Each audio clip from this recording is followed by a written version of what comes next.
What attracted you first about getting into wood firing, can I ask? I'd found this medium, Jane, and then so the time with Bromwell was at Duffy's Forest, and it was training, and I can remember doing the Ian Curry Flying School of Arts glaze course, and that was back in the late 70s, early 80s when pottery.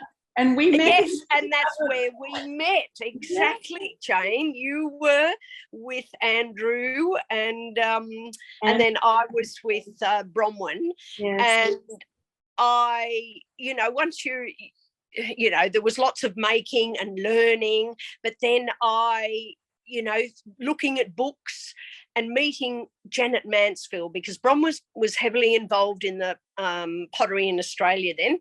Wow. And Janet invited me out to do a wood firing and salt glazing. Wow. And I won't forget it. It was as soon as I was there and we were firing with wood, I knew that, that's what I wanted to do. To have had that opportunity, and was very giving and sharing of her time. And there was a group of women, we used to go out and fire the kiln, but even still, asking questions with Janet, why does this happen? Why does that happen? And, I think it's that connection to the land and to know what different materials will do. And it doesn't necessarily mean you have to make your whole clay body out of local materials, because that is a challenge in itself, in that you need a large digger to be able to excavate that amount of clay. And honestly, Jane, clay and the composition can change within such a short span.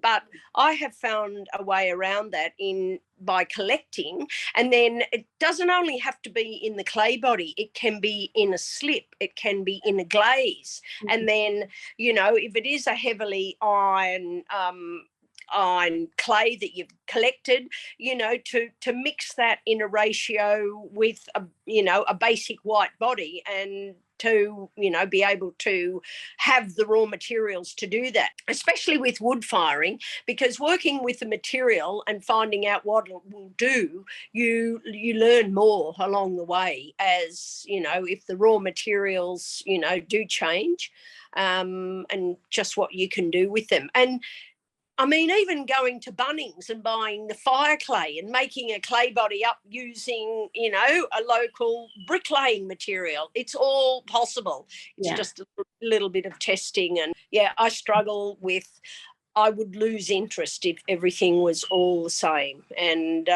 that's another thing that's really captured my attention, with wood firing. I think our students are going to be really fascinated to hear more about this, particularly because the issues of sustainability, climate change obviously is driving a lot of this, but I think people, even in our generation, we were driven by the same kinds of desires to experiment with our local landscape, what was local, to avoid transport costs and all the associated things.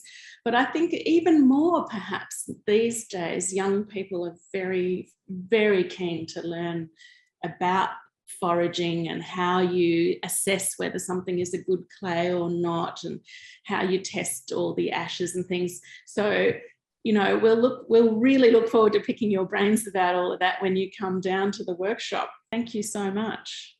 Oh, my pleasure, Jane, my pleasure.